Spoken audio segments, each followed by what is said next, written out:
What's up, YouTube? It's Carolina Calvin, and I'm going to give you my fantasy roster. I'm only doing one this year. I did two.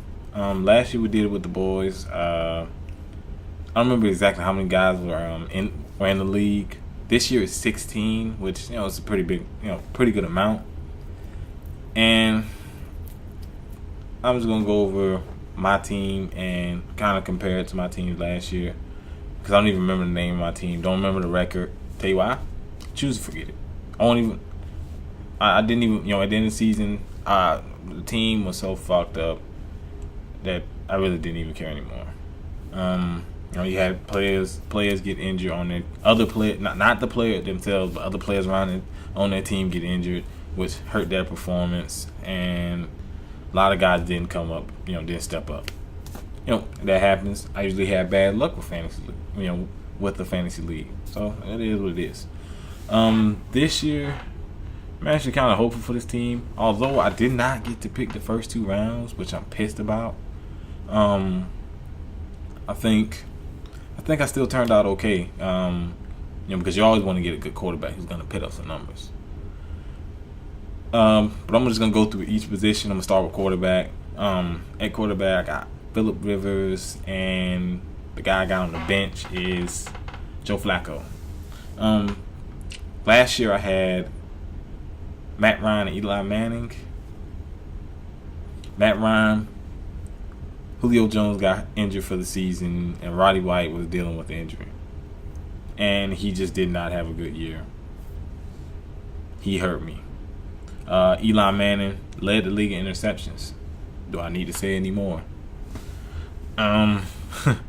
At receiver, I got quite a bit of receivers. I have Emmanuel Sanders, Danny Amendola, Stevie Johnson, who I actually got as a steal later on.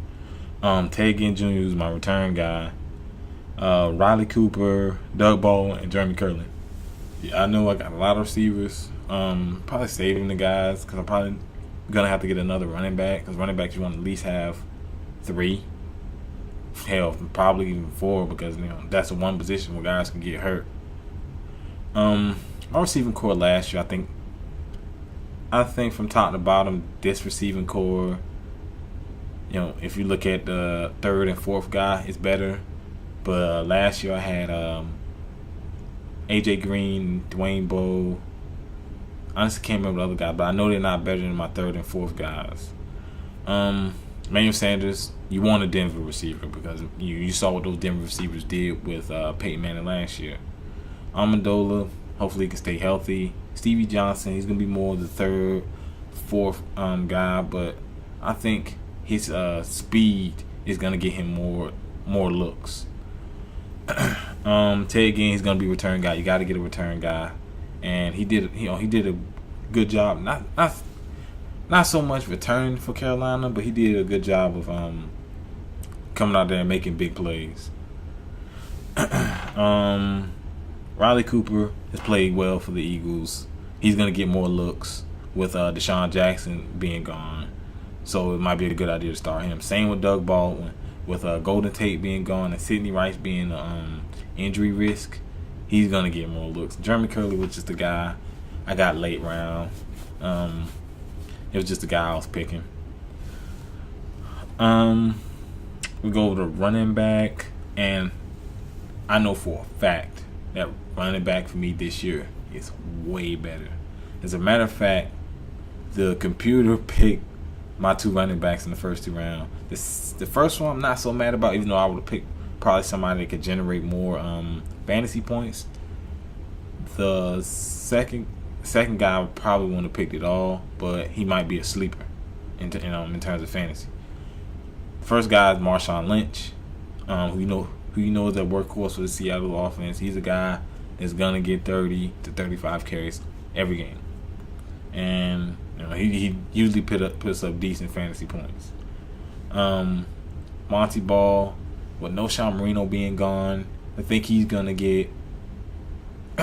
He's gonna get more carries. He's the number 1 guy now, and you look at Sean Marino put up amazing numbers in terms of fantasy, especially for a guy who's often overlooked before the season started. Next, we have tight ends. I don't even remember my tight ends last year, to be honest. But out of all my positions, I think tight end is the weakest. I have Brent Selleck, who I think is going to get more targets with Deshaun Jackson being gone. Nick Foles is going to have to look for someone else to throw the ball to. And I think he's going to get more touches. And Jermichael Finley. Unreliable hands, but talented. He can get open, and he has Aaron Rodgers throwing the ball. But the problem is he drops a lot of passes. But I got him anyway because I was at that point where I needed to pick a tight end, and he honestly at that point in time was the best on the board. Those are my only two tight ends.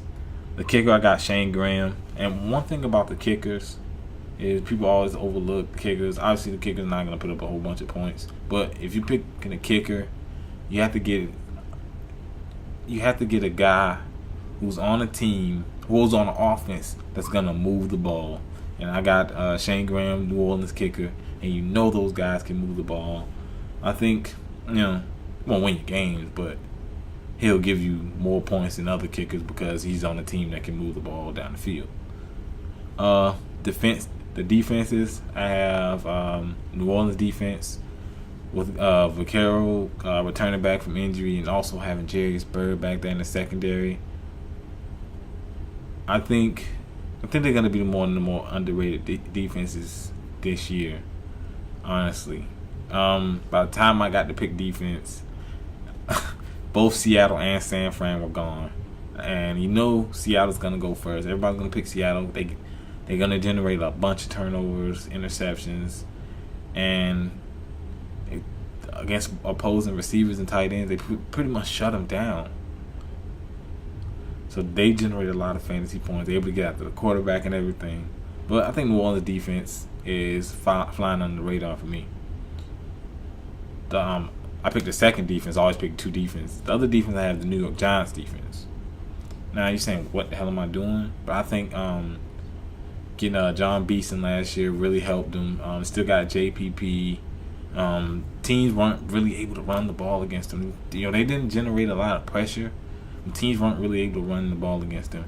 Now this year they have Princeton Mukamara. They got the other corner from Seattle. I cannot think of his name right now. I'm sorry. They got Rogers Cromartie. I think back there they have a good secondary. As a point of them, staying healthy, that's going to be a big deal for them. But I think they improved in the secondary. Up front, we'll have to see can they get after the quarterback, especially after Justin Tuck leaving. But I got them as my second defense. You always got to have another defense to replace your other one, especially if one defense starts to play like complete trash for most of the season. You got to be able to switch them out because when I got up there, the top two defenses were gone. New England's defense still a bit iffy. I still haven't because a lot of times you're going by personnel changes and what you saw last year. And for the most part, based on personnel changes, you would say, well, you go with New England's. I don't know, man.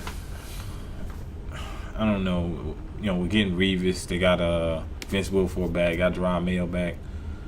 I really wanted to get them, but I think New Orleans defense might be better. It's just me. I think they might be better. I could be wrong, but I like that week one matchup against a struggling Atlanta team to protect the quarterback. It pretty much does it for my team.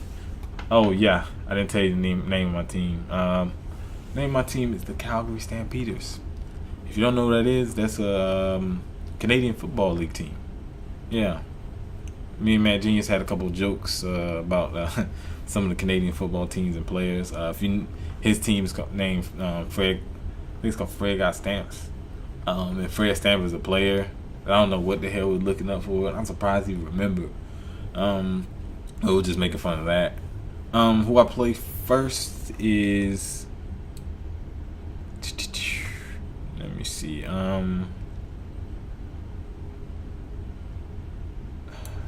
the Mud Pigs, who I believe is Billy. That's the Washington Redskins fan. You can tell because he got RG3 as his quarterback. Even though RG3 is a guy who's gonna run the ball and gonna generate some points, but that's why I played week 1, and of course, I am the underdog based on projected points. Well, oh well. This is how I was last year. I was underdog in most of the games. Oh, and one thing I do want to say. Grits was complaining about his team. Because I think he missed his first pick. He was able to get a second. But he still came out pretty good.